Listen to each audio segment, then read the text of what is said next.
Bonjour. Aujourd'hui, nous allons étudier les inégalités de richesse et de pauvreté dans le monde à travers l'exemple des inégalités d'accès à la santé. Pour cela, nous allons étudier la différence entre le système de santé au Japon et le système de santé au Nigeria. Si nous regardons par exemple les deux premières photographies ici qui représentent l'hôpital au Japon, nous constatons que les patients ont un nombre visiblement très acceptable comment dire, de médecins effectivement, donc auprès d'eux pour s'occuper d'eux. Et puis, donc dans une salle d'opération chirurgicale, il y a de la lumière, il y a du matériel moderne, informatique, il y a des règles d'hygiène et de sécurité nécessaires pour éviter de transmettre des maladies, des virus, des bactéries donc aux patients pendant l'opération. Inversement, si on compare avec ce qui se passe au Nigeria, alors attention, ça se passe pas comme ça partout au Nigeria, mais c'est pour servir d'exemple. Eh bien là, on voit par exemple une salle d'hôpital où là, il n'y a pas assez de lits pour tous les patients, à tel point qu'il y en a qui sont carrément assis par terre. Et clairement, il n'y a pas assez de médecins pour s'occuper de tout le monde. Inversement, enfin, je veux dire en plus, vous avez donc une salle d'opération chirurgicale. Ne serait-ce que comparer la différence de luminosité pour faire l'opération, c'est flagrant. Et visiblement, il n'y a pas non plus les mêmes règles d'hygiène et de sécurité pour éviter de contaminer les patients avec des bactéries supplémentaires à l'hôpital. Ces différences, c'est lié au fait que le Nigeria manque d'hôpitaux et manque de médecins. Là, par exemple, au Nigeria, vous avez seulement 0,5 lits pour 1000 habitants, contre 12 lits, 72 pour 1000 habitants au Japon. De même, donc, il y a beaucoup moins de médecins, 0,39 médecins pour 1000 habitants, contre 2,61 médecins pour 1000 habitants. Cela provoque donc un accès réduit à la santé et automatiquement une différence d'espérance de vie. Elle est seulement de 54 ans au Nigeria contre 83 ans, donc c'est largement plus au Japon. L'espérance de vie au Nigeria, elle est donc moins élevée qu'au Japon, mais c'est pas seulement lié à un manque de médecins et d'hôpitaux, c'est aussi lié à une absence, ou en tout cas à un moins bon accès à une assurance santé, qui permet de rembourser tous les frais médicaux. Ce qui se passe, c'est que au Japon, toute la population a accès à une assurance santé. Celle-ci, elle est payante. En fait, c'est une cotisation que l'on prend sur les revenus. Donc c'est proportionnel, hein. Plus vous gagnez, plus vous payez. Mais moins vous gagnez, moins vous payez. Mais par contre, tout le monde, en accédant à cette assurance santé, elle permet de rembourser 70% de vos frais médicaux, soit donc payer les médecins, payer les médicaments, etc., etc. 30% de vos frais médicaux restent à votre charge. Mais ça peut être remboursé aussi par d'autres mutuelles payantes. Inversement, au Nigeria, vous avez seulement 5% de la population qui a accès à une assurance santé. C'est très peu, sachant qu'en plus, cette assurance santé, actuellement, elle ne rembourse que 25% de vos frais médicaux. Donc, c'est vraiment pas très efficace.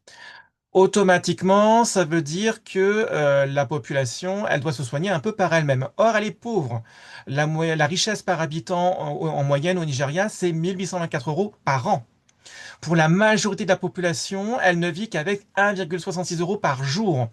Ce qui veut dire que, elle n'a pas les moyens d'aller ne serait-ce qu'aller voir un médecin parce qu'elle ne serait pas capable de payer la consultation.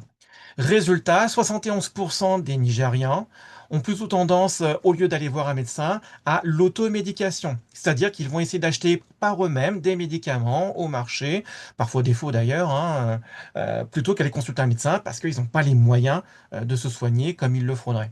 Forcément, c'est une incidence sur l'espérance de vie parce qu'on se soigne moins bien et beaucoup plus mal au Nigeria. Donc on le répète, 54 ans seulement d'espérance de vie contre 30 ans de plus au Japon.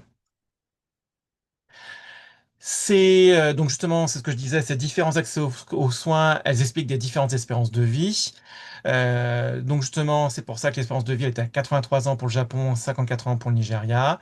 Le Japon, c'est le pays où il y a le plus de centenaires. C'est dire si pour le coup, on y vit plutôt bien.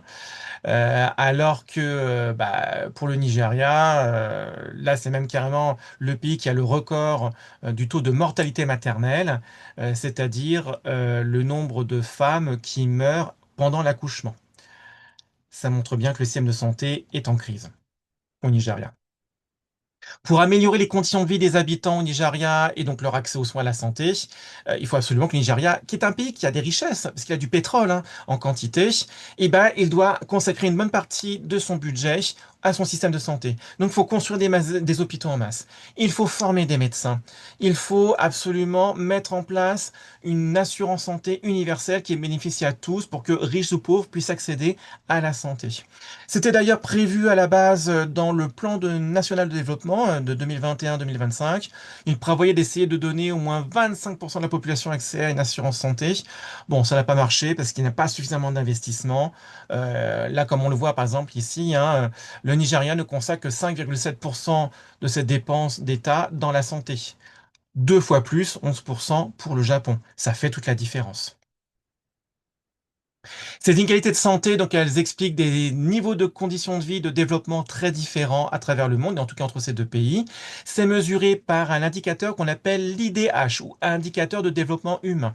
Il se mesure à travers trois indicateurs, le niveau d'accès à l'éducation, le niveau d'accès à la santé et le niveau de vie. Il se mesure entre 0 et 1. Quand vous êtes proche de 0, c'est pas bon, les conditions de vie, elles sont pas bonnes, vraiment pas bonnes. Et quand vous êtes proche de 1, elles sont excellentes.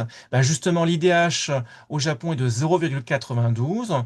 Donc autrement dit, c'est un très bon IH. Les conditions de vie sont très bonnes, c'est comme dans tous les autres pays en violet sur la carte.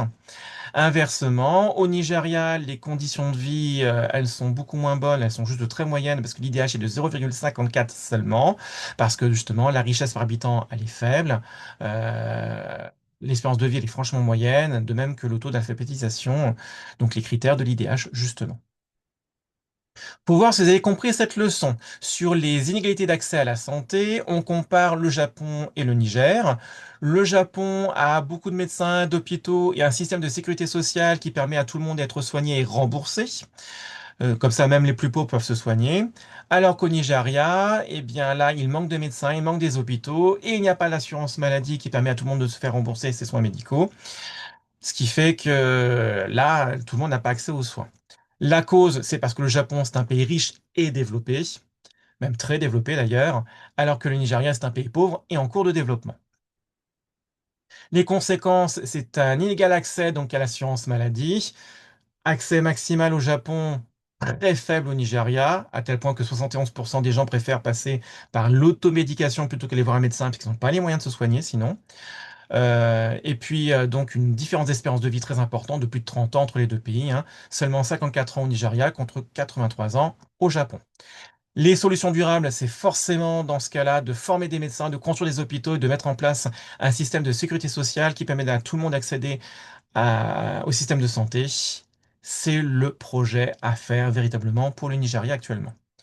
Pour voir si vous avez compris cette leçon, vous allez essayer de répondre à ces 6 questions-réponses flashcards. Vous allez mettre la vidéo en pause pour avoir le temps d'y répondre et dès que vous avez terminé, vous relancez la vidéo pour voir la correction. Allez, mettez la vidéo en pause.